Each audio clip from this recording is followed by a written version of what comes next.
Hello मेरे प्यारे बच्चों, कैसे हैं आप सब। चलिए बच्चों, हम लोग कंटिन्यू पढ़ के आ रहे थे। कंटिन्यू हम लोग बच्चों पढ़ रहे थे सॉल्यूशन चैप्टर, विलियन चैप्टर, है ना। तो मेरे प्यारे बच्चों, लास्ट हम लोग दो लेक्चर ऑलरेडी विलियन चैप्टर का कंप्लीट कर चुके हैं।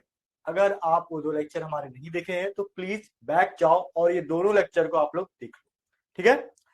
और लास्ट दोनों लेक्चर में हमने क्या क्या पढ़ाया था सर।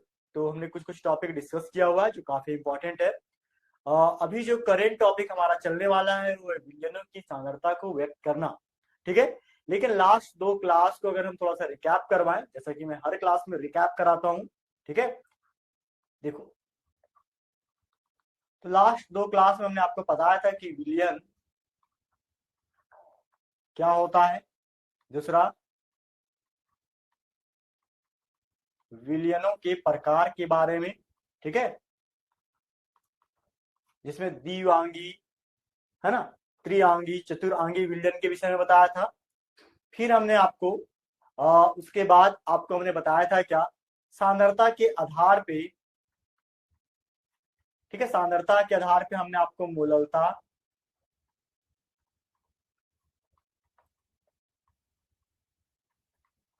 मोलरता, ठीक है, मोलंस, ठीक है, बात समझ रहे हो। हाँ, मोललता, मोलरता, मोलंस, ठीक है, पीपीएम, ठीक है, percentage strength, weight by weight, ठीक है, percentage strength, weight by volume, percentage strength, volume by volume, ठीक है। ये तीन चीज को हमने ऑलरेडी आपको बता रखा है। क्लियर माय पॉइंट, क्लियर है ना। तो चलिए, तो इन सभी बातों को ऑलरेडी हम पहले आपको बढ़ा चुके हैं। अगर आप नहीं देखे हैं मेरा लेक्चर तो आप दोनों लेक्चर प्रीवियस जाकर के देख लो और इस सारे पॉइंट का अपना एक बढ़िया सा क्लास नोट सुना लो। क्योंकि बेटा जो भी तुम्हारा 12th बोर्ड एग्जाम होगा, उस बोर्ड एग्जाम के लिए जो तुम्हें कंसेप्ट चाहिए, जो थ्योरी चाहिए, जो डेफिनेशन चाहिए, वो जब तक तुम अपने कॉपी में नहीं लिखोगे तब तक तुम उन डेफिनेशन को याद नहीं कर सकते हो, है ना। तो डेफिनेशन लंबे समय तक याद रखने के लिए उसका क्लास नोट्स बनाना जरूरी है, ठीक है, क्लास नोट्स। और जब जब तुम पढ़ाई करते हो मेरे साथ तो कोशिश करो कि साथ साथ क्लास नोट्स बनाते हो। बात समझ रहे हो मेरे। हाँ। चलो बेटा आगे बढ़ते हैं। आज के क्लास में है क्या, सबसे पहली बात हम लोग को जो पढ़ना है आज के क्लास में वो है मूलकता, नॉर्मलता। क्या पढ़ना है सर, नॉर्मलता, ठीक है, नॉर्मालिटी, ठीक है। अब ये नॉर्मालिटी जो चीज होता है ये क्या होता है सर, ये नॉर्मालिटी बोलता है कि अगर कोई सॉल्यूशन 1 लीटर दिया हो, कितना दिया है सर। देखो डेफिनेशन बाद में समझना, डेफिनेशन का जो लैंग्वेज जो बाद में समझना, पहले समझो कहना क्या चाहता है, एक्चुअल मतलब क्या होता है। अगर कोई विलियन 1 लीटर विलियन दिया, विलियन कितना दिया सर, 1 लीटर। अब इसके अंदर जो भी तुम डालोगे विलय पदार्थ, क्या डालोगे सर, विलय पदार्थ, सॉल्यूट जो भी डालोगे, अगर ये अपने तुल्यांकी भार के रूप में प्रेजेंट हो, क्या हो सर, तुल्यांकी भार, ठीक है।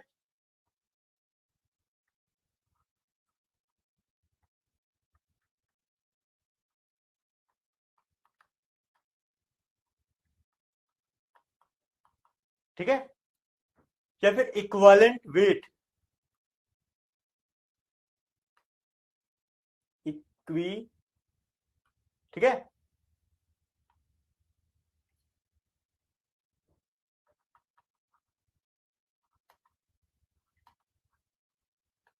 ठीक है, इक्विवेलेंट वेट के फॉर्म में अगर प्रेजेंट है 1 लीटर विलियन के अंदर तो हम इसकी नॉर्मलता कहेंगे, हम इसको क्या उसकी नॉर्मलता कहेंगे, ठीक है, नॉर्मलिटी।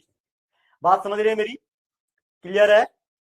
हाँ, तो चलो आगे बढ़ते हैं। अब ये सबसे पहला सवाल यही होगा कि नॉर्मलिटी को कैलकुलेट करने के लिए दो चीज जानना जरूरी है। क्या, एक तो विलियन जो 1 लीटर में दिया, ये तो कंपलसरी है।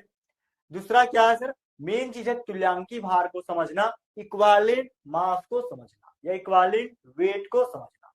अब इक्वालेंट वेट क्या होता है, इक्वालेंट वेट जो होता है अलग अलग सबस्टांस चाहे वो आयन के फॉर्म में बेटा आयंस के फॉर्म में हो, या कोई कंपाउंड के फॉर्म में हो, या कोई यौगिक के फॉर्म में हो, या कोई एसिड हो, या कोई बेस हो, ये सबका तुल्यांकी भार निकालने का एक तरीका होता है। क्या?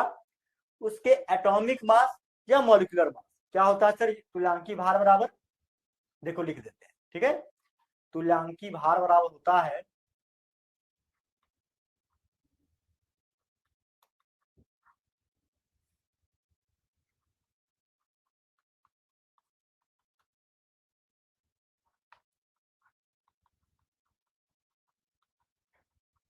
एटॉमिक मास या फिर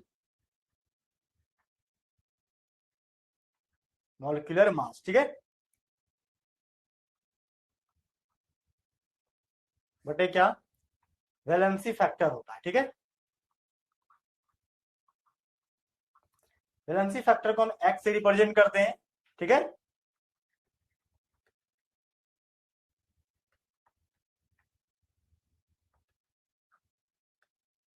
ठीक है,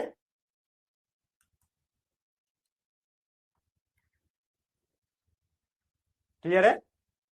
हाँ, अब आगे देखो।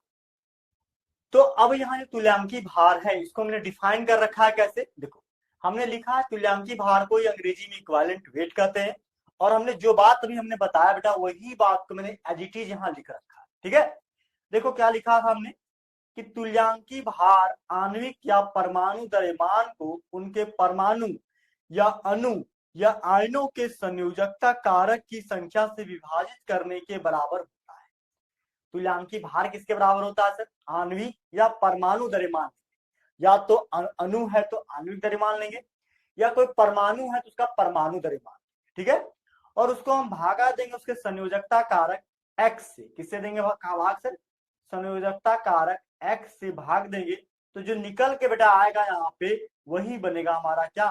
तुल्यांकी भार। क्या बनेगा? वही हमारा तुल्यांकी भार।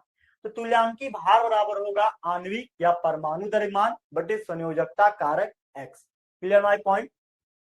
क्लियर है ना? हाँ, आगे चलो। बोलता है यहाँ पे क्या? तुल्यांकी भार बराबर क्या होता है यहाँ पे? तत्वों के लिए संख्या x, ठीक है, तत्वों के लिए x संयोजकता, आयनों के लिए x कुल आवेश का आयन, और अम्ल के लिए x H प्लस की संख्या, क्षार के लिए x हाइड्रोक्साइड आयन की संख्या, नमक के लिए x धनात्मक या ऋणात्मक आयन की संख्या। Clear my point? क्लियर है?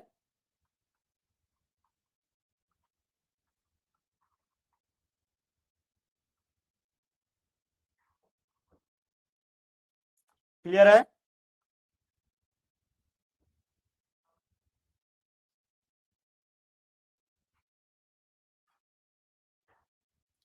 क्लियर है? तो अब देखो अलग अलग के लिए कैसे निकालेंगे सर? तत्वों के लिए जैसे मान लो क्या, तत्वों के लिए पहला क्या निकालते हैं सर?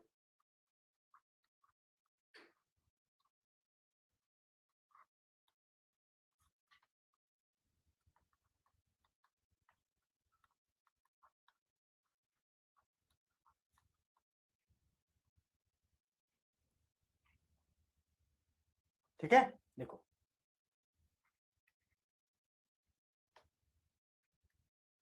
2 और 4, ठीक है।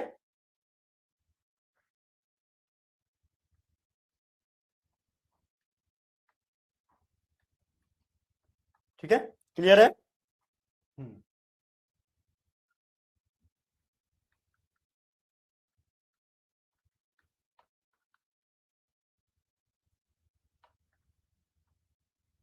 12 ना। गिवन मास कितना सर इसका? परमाणु द्रव्यमान देखो, परमाणु द्रव्यमान बटे क्या संयोजकता कारक, ठीक है, x कितना हो जाएगा सर? देखो 12/3 बराबर कितना हो जाएगा? 4। ठीक है, सॉरी संयोजकता कारक यहाँ 4 है, ठीक है, वैलेंसी कितना है? 4। कितना आ जाएगा? 3। ठीक है, वैसे ही अगर हम बात करें क्या कि सर निकाल के बताओ एल्यूमिनियम का। एल्यूमिनियम कितना होता है? 13। एटॉमिक मास कितना होता है सर? 27। 13 को लिखेंगे क्या होगा? 2 8 3, ठीक है।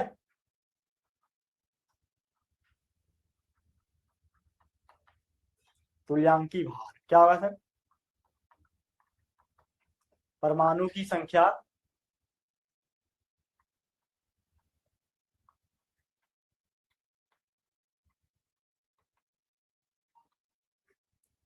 बटे क्या? X, valency factor. ठीक है,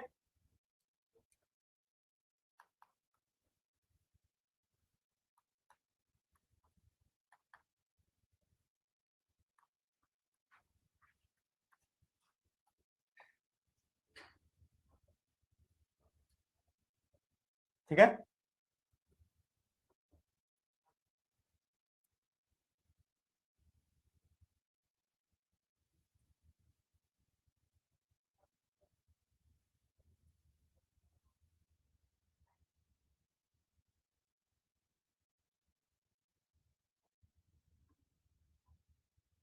ठीक है, देखो कार्बन का वही, कार्बन का ये निकाल दिया हमने। ठीक है, अभी इसको दिखाने की जरूरत नहीं। कार्बन का अगर हम दूसरा एलिमेंट कोई भी ले ले, देखो मान लो क्या, कार्बन का सोडियम ले लो। ठीक है, ठीक है, सोडियम। सोडियम में क्या होता है? देखो सोडियम का एटॉमिक नंबर होता है 11, एटॉमिक मास होता है 23। कैसे लिखोगे सर? देखो 2 8 1, जो बाहर में एक इलेक्ट्रॉन प्रेजेंट है वही संयोजकता कारक होगा। तो तुल्यांकी भार बराबर क्या होगा सर? देखो तुल्यांकी भार, ठीक है,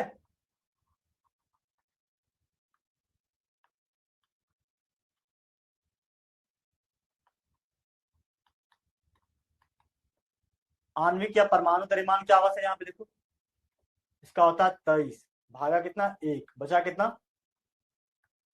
23 ग्राम। क्लियर है? समझ रहे हो? हाँ, ठीक है। आगे आता है मैग्नीशियम। मैग्नीशियम में कितना होता है सर?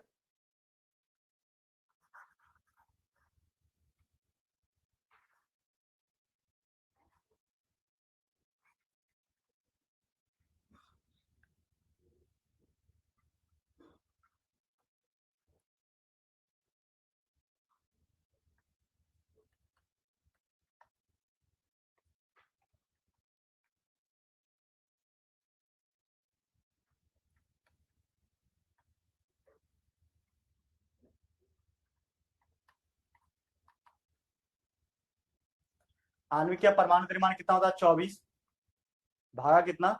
2, कितना होगा सर? 12 ग्राम। ठीक है,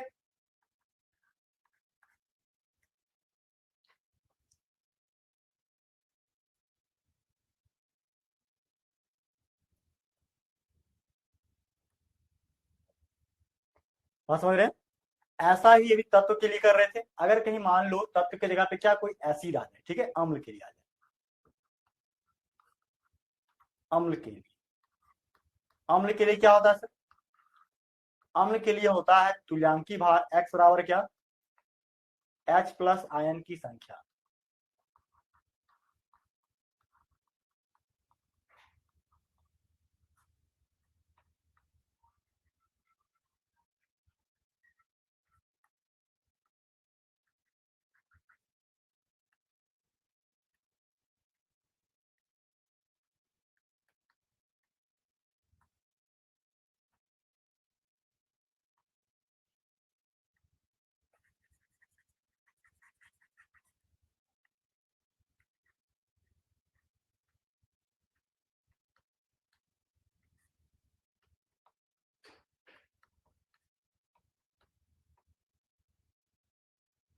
तुल्यांकी भार, तुल्यांकी भार बराबर क्या? आणविक या परमाणु द्रव्यमान। ठीक है, देखो HCl,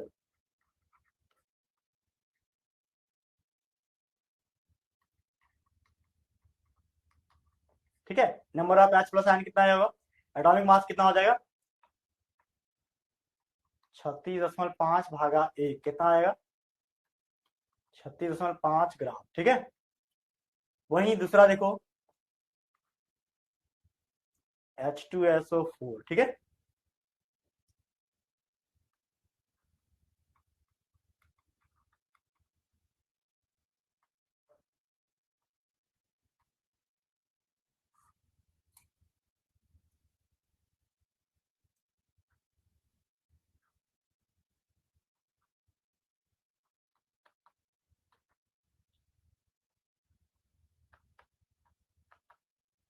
ठीक है, कितना होगा इसका एटॉमिक मास? देखो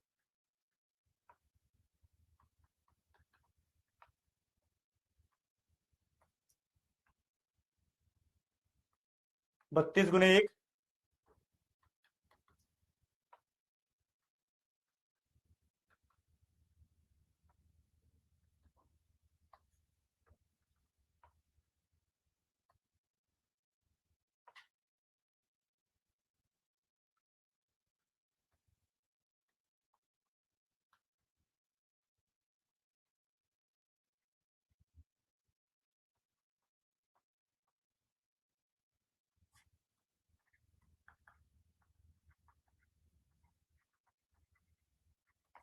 ठीक है, 49 ग्राम पर मोल। क्लियर है ना?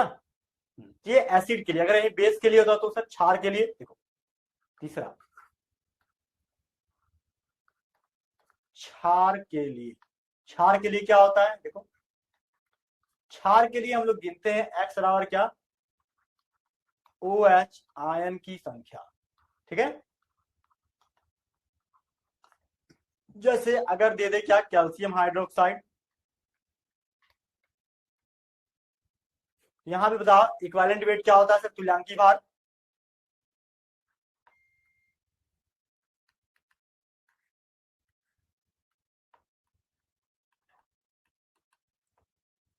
होता है क्या, कैल्शियम हाइड्रोक्साइड का मोलर द्रव्यमान कितना होगा सर, कैल्शियम का देखो 40 प्लस 2 गुने ऑक्सीजन का 16 प्लस 1 कितना होगा सर, 40 प्लस 34 बराबर 74। ठीक है,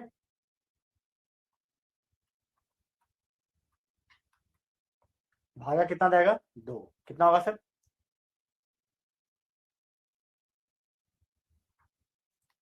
37 ग्राम। ठीक है,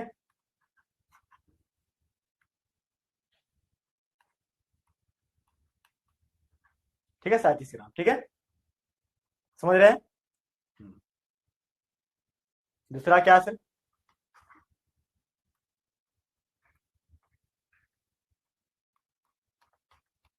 मैग्नीशियम हाइड्रोक्साइड क्या होगा सर, मैग्नीशियम का 24 प्लस 2 गुने 16 प्लस 1,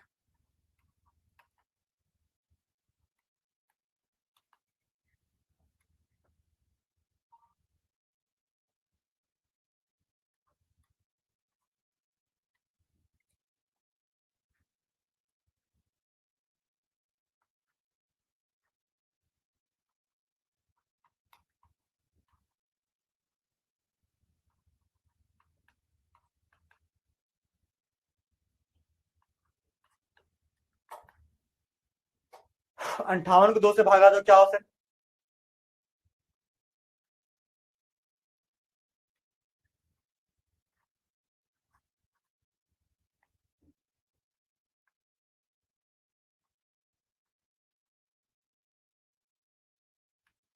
ठीक है 29 ग्राम। क्लियर है? क्या सर 29 ग्राम। ठीक है,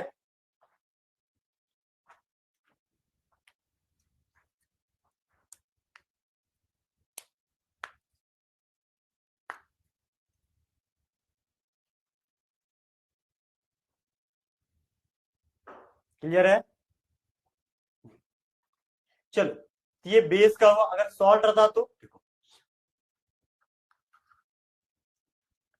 सॉल्ट मतलब क्या, नमक।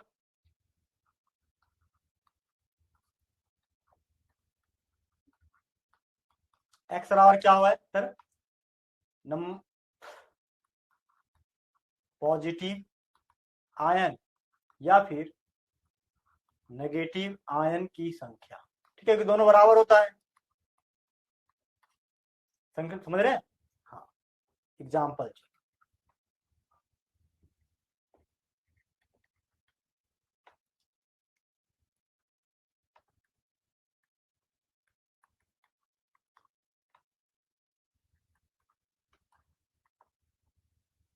ठीक है, कितना आयन है सर यहाँ पे, दो पॉजिटिव है, दो नेगेटिव आयन भी है। ठीक है, तो यहाँ पे निकालो तुल्यांकी भार क्या है सर,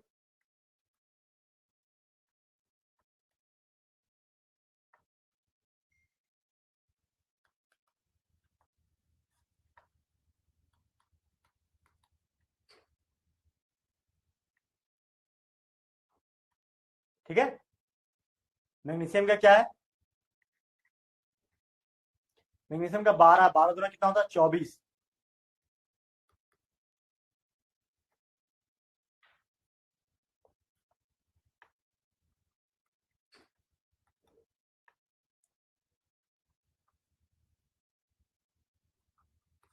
ठीक है, 35.5 × 2 और मैग्नीशियम कितना 24 + 94, ठीक है 94।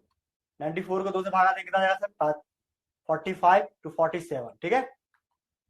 ये हो जाएगा तुल्यांकी भार किसका है MgCl2 का। अगर यहीं पे मान लो दूसरा NaCl का, तब सर देखो NaCl का तुल्यांकी भार निकालना होगा तो क्या होगा, देखो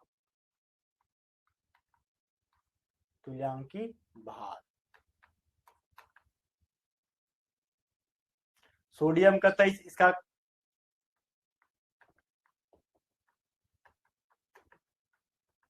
58.5 ग्राम, ठीक है।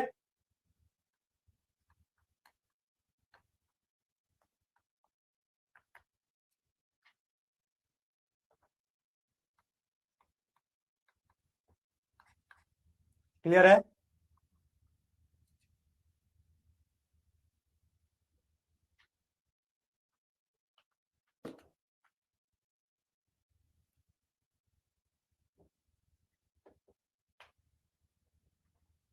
क्लियर है, हाँ चलो।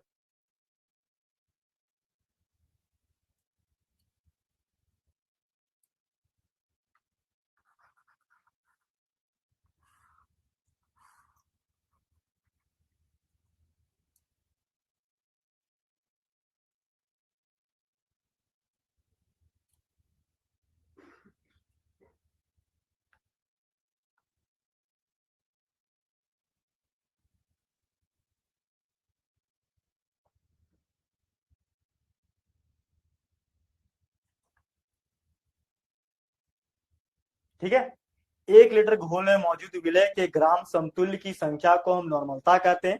और नॉर्मलता बराबर विलय के ग्राम समतुल्य की संख्या बटे विलयन का आयतन क्या होता है लीटर। देखो नॉर्मलता भी क्या होता है हम लोग कि 1 लीटर घोल में मौजूद विलय के ग्राम समतुल्य की संख्या। देखो बात करें समतुल्य या तुल्यांकी भार एक ही मतलब होता है, ठीक है।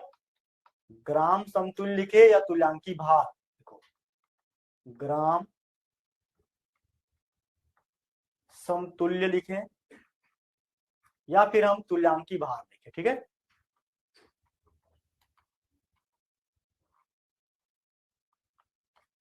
दोनों का मतलब सेम होता है, ठीक है। तो वही बोल रहा है क्या कि 1 लीटर घोल में मौजूद विलय के ग्राम समतुल्य की संख्या या तुल्यांकी भार की संख्या को ही नॉर्मलता कहते हैं, ठीक है। मान लो कि ये 1 गिलास पानी है या 1 लीटर पानी है, इसके अंदर अगर NaCl अपने तुल्यांकी भार में प्रेजेंट है तो बोलेंगे क्या ये NaCl की नॉर्मलता है। अगर MgCl2 अपने तुल्यांकी भार के बराबर प्रेजेंट है तो ये MgCl2 का क्या नॉर्मलता है। बात समझ रहे हैं मेरी, क्लियर है। ठीक है, आगे चल बोलता है नॉर्मलता बराबर क्या है विलय का द्रव्यमान बटे विलयन का समतुल्य भार गुने 1000 डिवाइड बाय क्या Vm, ठीक है।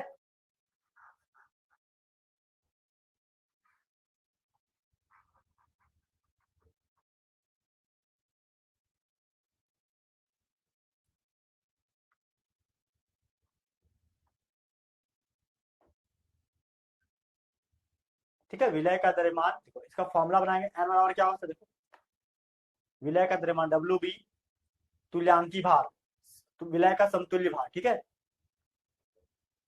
इक्विवेलेंट वेट किसका B का गुने क्या 1000 बाय Vml, ठीक है। देखो WB by MB molar mass divide by valency factor गुने 1000 बाय क्या Vml, ठीक है। देखो Vml मतलब वॉल्यूम जो है ml में दिया हुआ वही कहना है, ठीक है। अब ध्यान दो क्या n नॉर्मलिटी बराबर क्या WB by MB into 1000 by Vml गुने क्या x, ठीक है। समझ रहे हैं, तो ये हमारे पास नॉर्मलिटी का फॉर्मूला हो गया, ठीक है।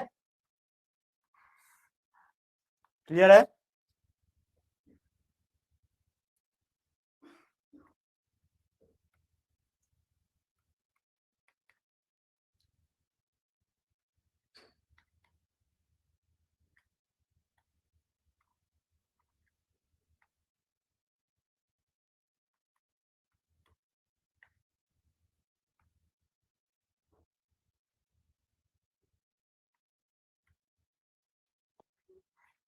ठीक है।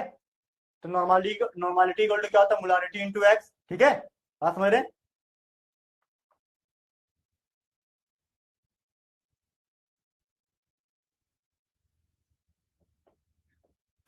समझ रहे हैं? हम्म।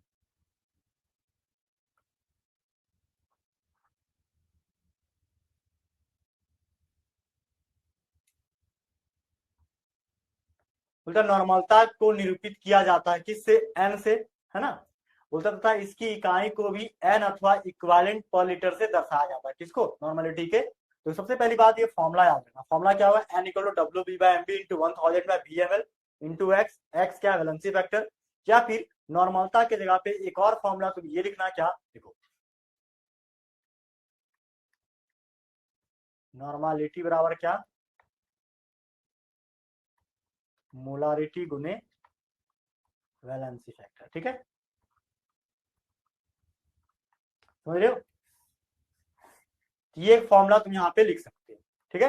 इसको हमने यहाँ लिखा, देखो नॉर्मलता और मोलरता के बीच संबंध क्या, एन इक्वल टू क्या, X into capital M. What is capital M, capital M को मोलरता लिखा हमने, एन को नॉर्मलता लिखा हमने, और एक्स को हमने क्या लिखा, संयोजकता कारक। बात समझ रहे हो। ये तीनों बात को तुम कॉपी में लिखो, पहली बात मैं साइड होता हूँ, ठीक है, तो जल्दी से मैं साइड हो जाता हूँ, लिखो इसको।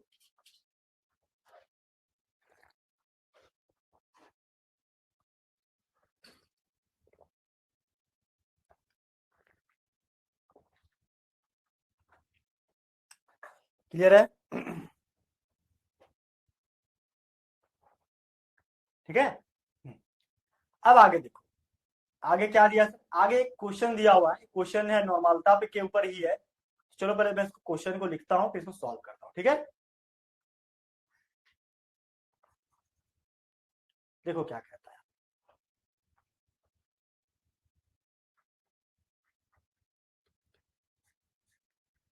बोला 250 ml घोल में मिलाने पर 0.321 ग्राम सोडियम कार्बोनेट की नॉर्मलता की गणना करें, ठीक है। देखो कहता है यहाँ पे क्या,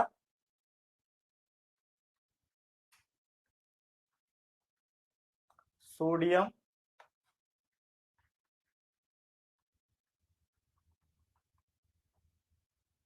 कार्बोनेट को सर जल में मिलाना है, ठीक है।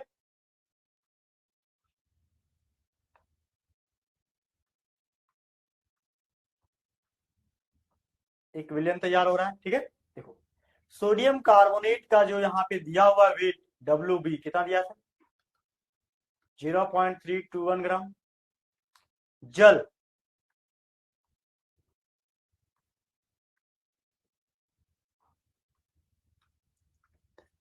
250 ml घोल में, मतलब यहाँ पे क्या दिया, वॉल्यूम क्या दिया है, 250 ml, ठीक है। अब याद करो सोडियम कार्बोनेट का फॉर्मूला क्या होता है, Na2CO3, ठीक है।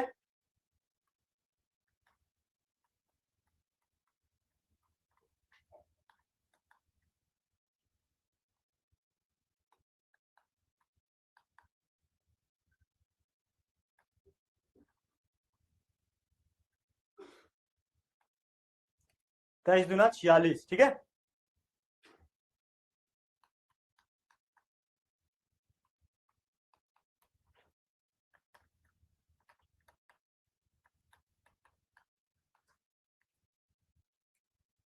अड़तालीस 12 160 और क्या है?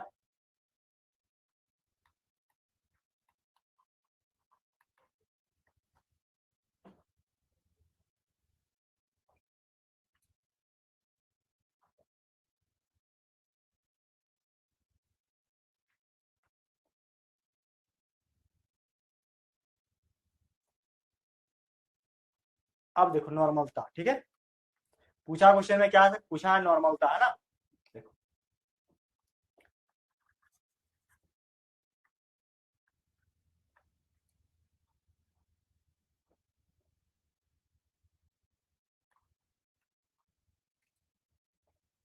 नॉर्मलता,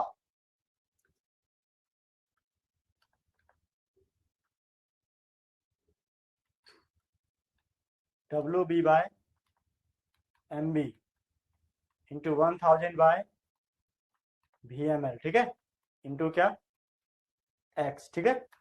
डब्ल्यू बी क्या दिया सर, डब्ल्यू बी दिया हुआ 0.321, देखो यहाँ पुट कर दो 0.321, एमबी कितना दिया 106, ठीक है।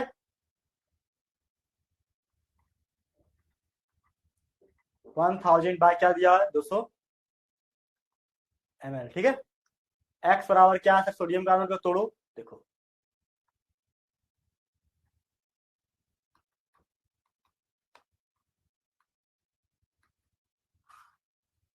ठीक है। आयन की संख्या कितनी, 2, ठीक है। चलो 4 बराबर 53 बराबर, ठीक है।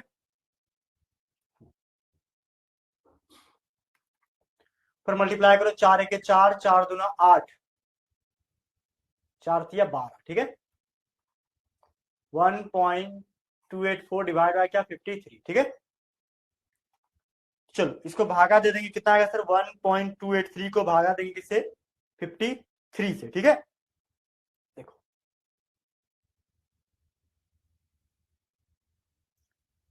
वैल्यू बहुत छोटा चला जाएगा, 1.284 डिवाइड बाय 53, वैल्यू आएगा कितना 0.00, देखो 0.0242, ठीक है। यानी कि नॉर्मलता बराबर यहाँ पे आ जाएगा कितना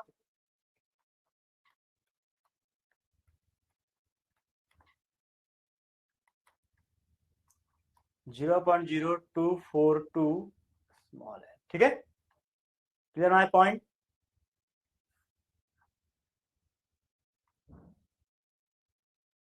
क्लियर है।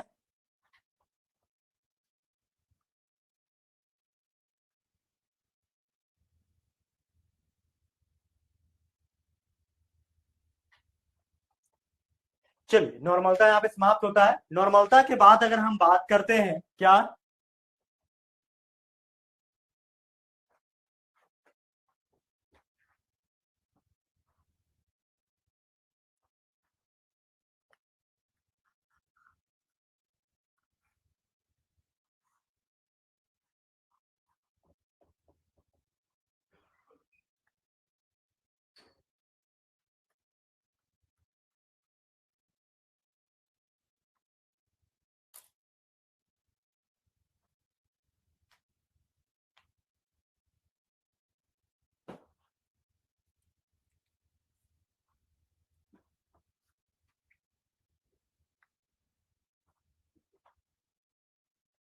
मोल अंश क्या बोलता है, किसी विलयन के एक घटक के मोलों की संख्या, किसी विलयन के एक घटक के मोलों की संख्या और विलयन के सभी घटकों के मोलों की कुल संख्या के अनुपात को मोल अंश कहा जाता है, ठीक है। अब आता है आगे क्या, मोल अंश। मोल अंश एक्चुअली में होता क्या है, मोल अंश को अगर समझना है ना, समझो क्या कि एक विलय है, विलय के साथ विलायक है, और दोनों के मिलने से क्या बनता है, विलयन तैयार होता है, ठीक है। विलय को हम WB कहते हैं, विलायक को WA कहते हैं, और विलयन को तुम BS बोलो या WS जो बोलना है, ठीक है। अब इसका मोल निकालना है, तो विलय का अपना मोलर मास होगा MB, इसका ही मोलर मास होगा MB, ठीक है। अगर नंबर ऑफ मोल्स निकालना है NB का, NB बराबर क्या होगा WB बाय MB, समझ रहे हो। उसी तरह विलायक का निकालना हो तो Na बराबर क्या WA बराबर MA, ठीक है। बात समझ रहे हैं।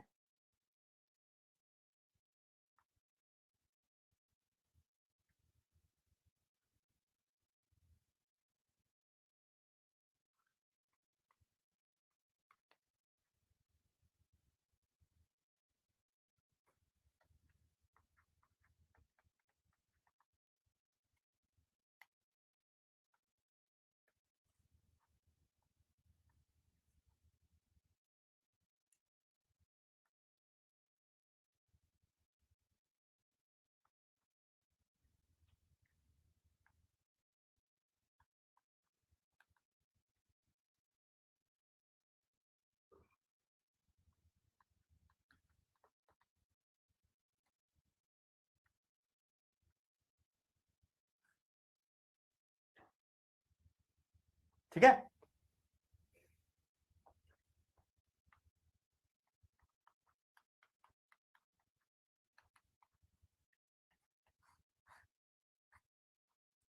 क्लियर है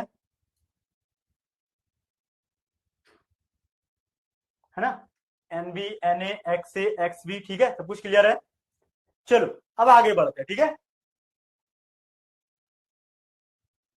अब बोलता है क्या, मोल अंश। मोल अंश क्या है सर, मोल अंश को हम एक्स ए और एक्स बी से लिखते हैं, हमने बताया था। मोल अंश जो होता है विलय और विलायक की मोलों की संख्या का अनुपात होता है, ठीक है। तो जिसका भी मोल अंश निकालना है, मोल अंश को सबसे पहली बात हम एक्स ए और एक्स बी से लिखते हैं।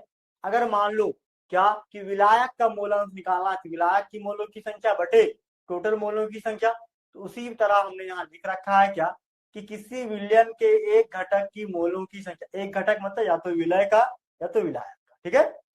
और विलयन के सभी घटक, सभी घटक का मतलब होता है विलय की संख्या या विलायक की मोलों की संख्या, दोनों के दूसरे में भागा दे दो तो कुल अनुपात को मोल अंश कहा जाता है। उसके अनुपात जो आते हैं उनको मोल अंश कहा जाता है। और सभी घटकों का योग मोल अंश हमेशा एक के बराबर होता है। यानी कि ये x A plus X B बराबर क्या बता रहा है सर, एक होता है। ठीक है, अभी एक्स ए और एक्स बी कैसे कैलकुलेट होता है पीछे मैंने बता रखा है, देखो यहाँ पे, है ना, कि एन ए एन बी निकालो और N A divide by N A plus N B, ये N B divide by N A plus N B, ठीक है, क्लियर है। हाँ, आगे चलो। बोलता है क्या मोल अंश ए और बी का मोल अंश इस प्रकार दिया जाता है क्या, ए का मोल अंश एक्स ए मोलों की संख्या, विलयन के सभी घटकों के मोल की कुल संख्या क्या होता है सर, एक्स ए बराबर N A divide by N A plus N B, ठीक है।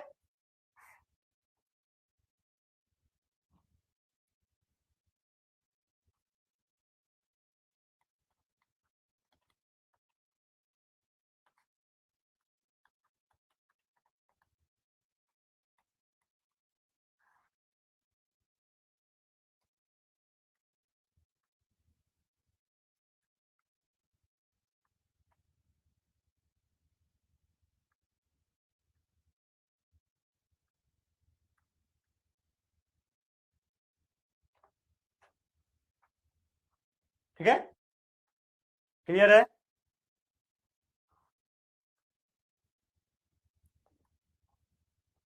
सभी घटकों के कुल मूल अंश, सभी घटकों के मूल अंश का योग सदैव एक के बराबर होता है, इसलिए X A plus X B क्या होता है, वन, ठीक है।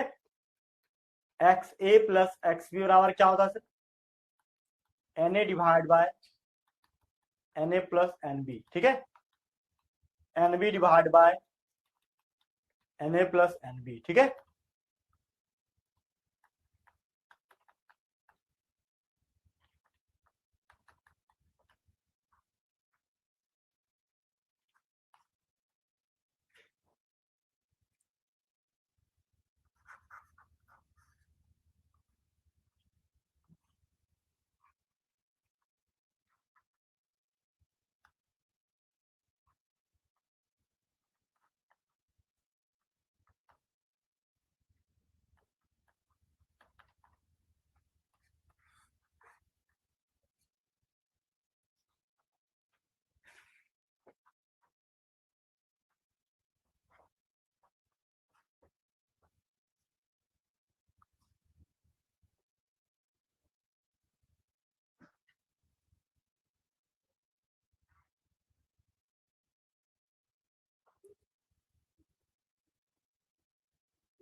ठीक है, तो X A plus X B क्या होता है सर, वन, और ये क्या है, मूल अंश, ठीक है। मूल अंश को देखो हमेशा एक्स से रिप्रेजेंट करते हैं, ये ध्यान रखना, ये दो तरह के होता है, एक्स ए और एक्स बी, ठीक है। अब आगे बात करते हैं बच्चों, आगे क्या है, आगे बोलता है यदि 120, एक क्वेश्चन दिया हुआ, ठीक है, क्वेश्चन बहुत ही प्यारा सा है, देखो ये क्वेश्चन मूल अंश निकालने का क्वेश्चन है, देखो क्या आता है, क्या है क्वेश्चन, देखो ध्यान से,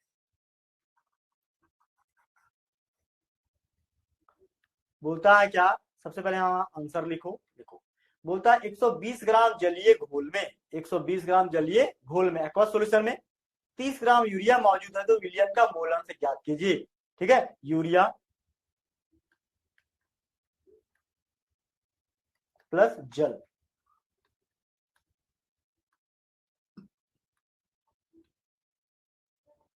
जलीय घोल, ठीक है, प्लस क्या, जलीय घोल,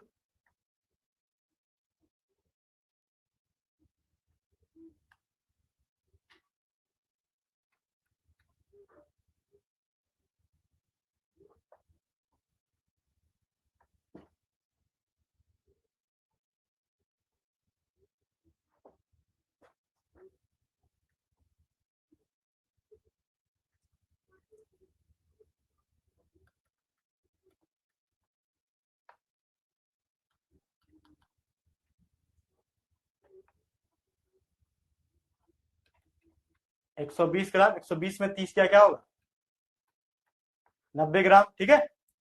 चलो एमबी, एमबी क्या, यूरिया, यूरिया का फॉर्मूला क्या है देखो,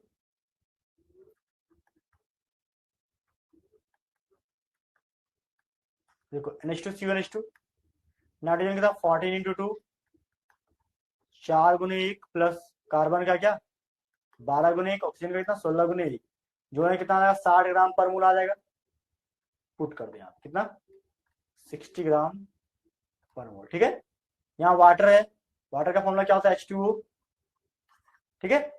यहां से क्या निकल जाएगा फिर इसका Ma 18 ग्राम पर मोल, ठीक है। अब ध्यान दो क्या सर, यहां पे निकालो NB, NB बराबर क्या होगा सर, WB बाय क्या MB, WB क्या लिए हैं सर, देखो WB यहाँ पे जो लिए हैं वो है क्या 30/60, जोड़ो 1/2 0.5 ग्राम, ठीक है।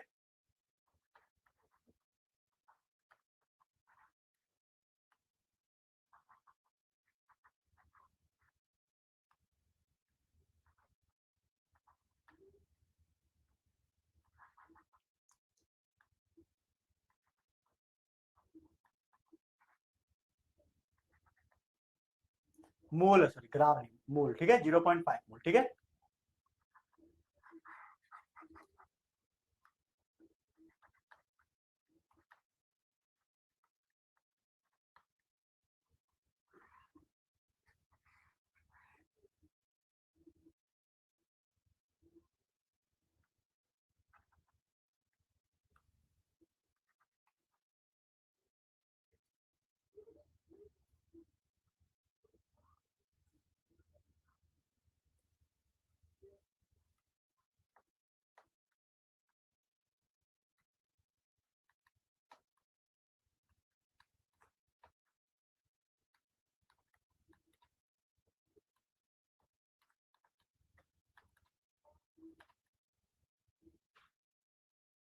ठीक है, Na बराबर कितना हो गया 5 मोल, ठीक है। अब XA और XB क्या होगा सर, XA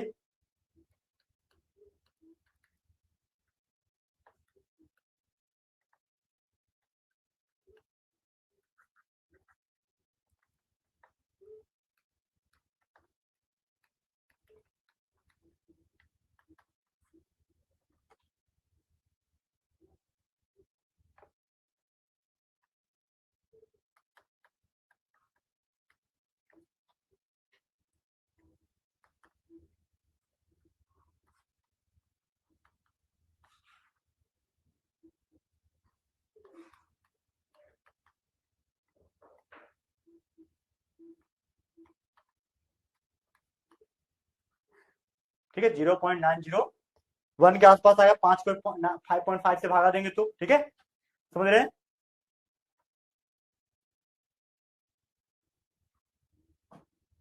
ठीक है, हाँ। अब नेक्स्ट क्या सर, उसी तरह एक्स भी निकालो, एक्स भी बराबर क्या होगा sir, NB divide by Na plus NB, ठीक है। NB क्या है 0.5,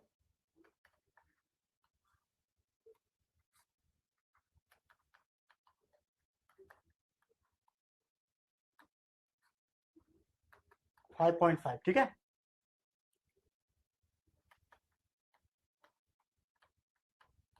ठीक है, अब दोनों को जोड़ दो कितना आएगा सर, देखो x A plus X B बराबर क्या होता है 0.901 प्लस 0.0901, ठीक है।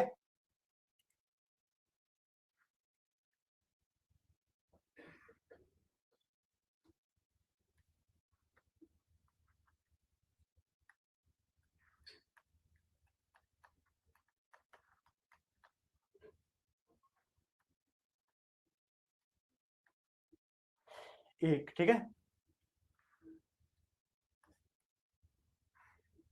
X A plus X B equal to क्या होगा सर? 1। Clear my point?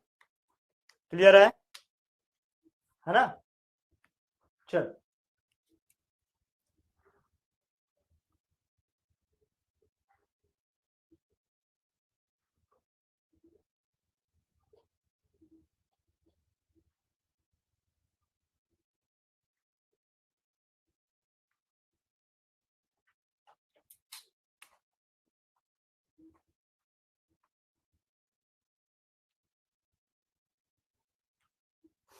ठीक है।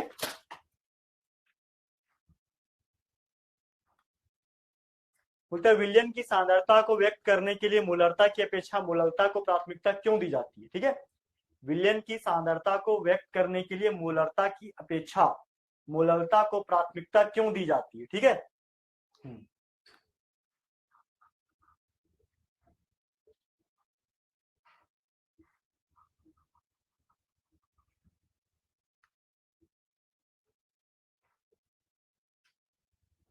बोलता है विलयन की सांद्रता को व्यक्त करने के लिए मूलरता की अपेक्षा मूलरता को प्राथमिकता क्यों दी जाती है? देखो, इसको समझना है ना, ठीक है। देखिए, इसका आंसर कैसे लिखेंगे सर? देखो, समझो।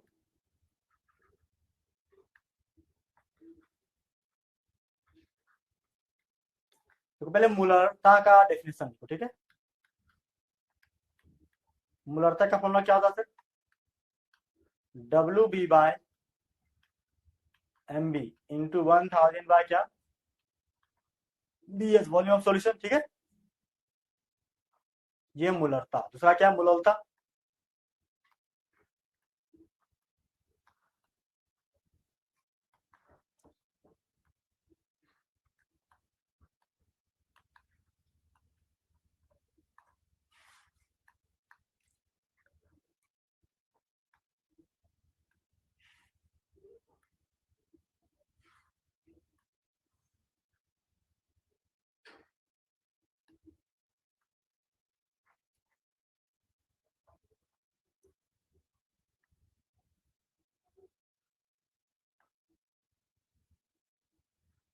ठीक है, समझ रहे हैं?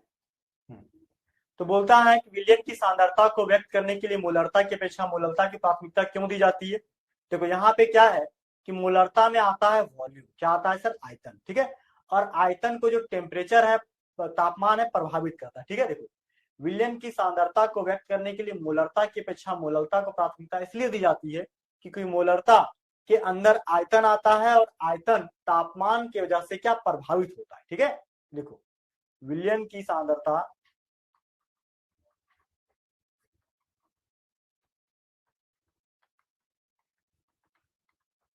सांद्रता को व्यक्त करने के लिए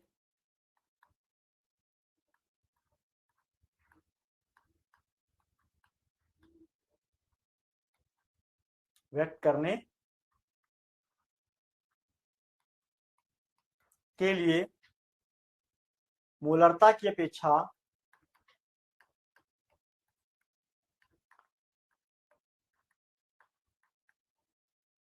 अपेक्षा ठीक है, मूलरता को प्राथमिकता दी जाती है, ठीक है।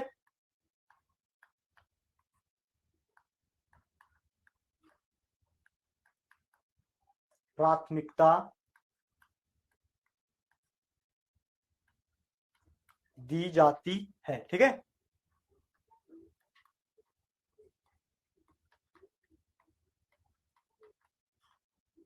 दी जाती है क्योंकि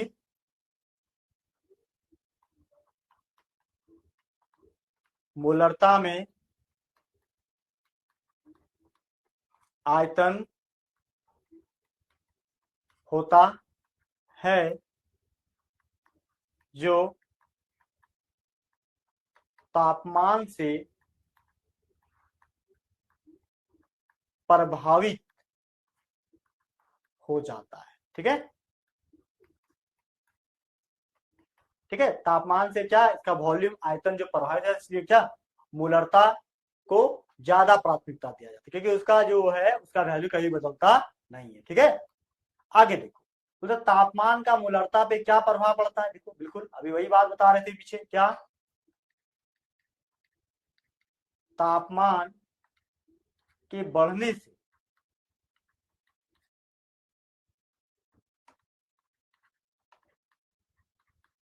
आयतन बढ़ जाता है, बढ़ जाता है, और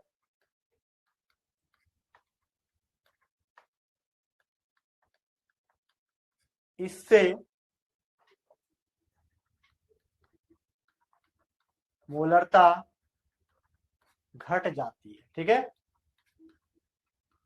घट जाती है। ठीक है,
ठीक है, हाँ नेक्स्ट क्वेश्चन क्या है, देखो अगला क्वेश्चन यहाँ पे क्या, देखो ये जो वॉल्यूम है ना, वॉल्यूम ये टेम्परेचर की वजह से प्रभावित होता है। ठीक है,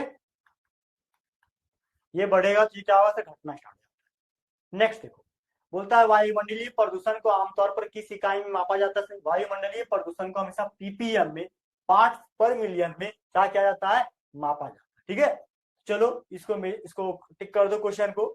नेक्स्ट क्या है, निम्नलिखित में से तापमान पे निर्भर पद, तापमान किस पे निर्भर करता है सर, तापमान हमेशा मोलरता को प्रभावित करता है, इसलिए आंसर क्या हो जाएगा सर, सी। ठीक है, बात समझ रहे हैं। नेक्स्ट देखो, बोलता है मोलरता की एसआई इकाई क्या होता है सर, मोलरता की एसआई इकाई जो होती है वो मोल पर केजी, मोल पर लीटर, यानी आंसर सी होता है। ठीक है,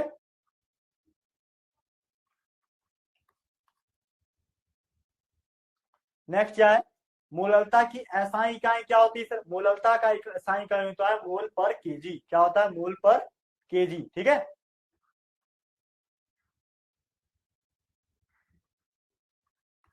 ठीक है,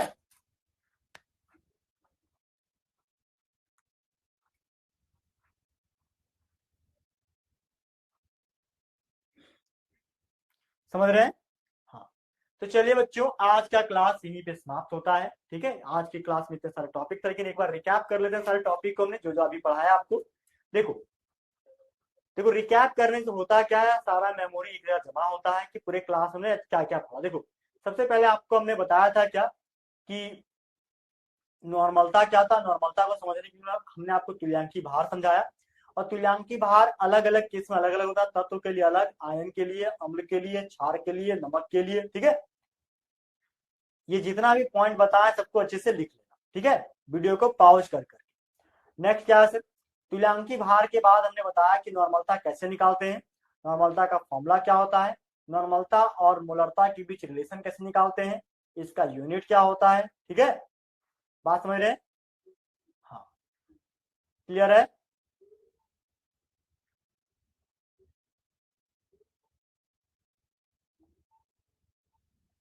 ठीक है,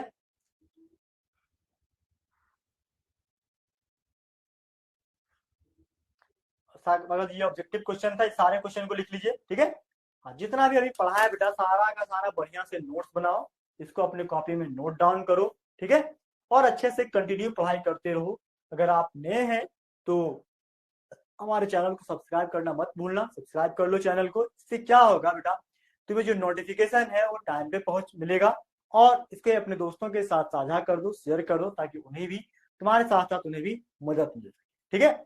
और कोई तरह के कोई क्वेश्चंस में प्रॉब्लम हो तो आप फिलो ऐप को डाउनलोड कर लो और वहां पे अपने डाउट सेशन या डाउट को पूछ सकते हैं, ठीक है। चलिए आज की क्लास को हम यहीं पे समाप्त करते हैं, मिलेंगे नेक्स्ट क्लास में लेक्चर नंबर 4 के साथ, ठीक है। वहां पे हम घुलनशीलता और हेनरी लॉ के पे चर्चा करेंगे। तो चलिए मिलते हैं नेक्स्ट क्लास में। Thank you so much. जय हिंद, बाय, हैप्पी लर्निंग।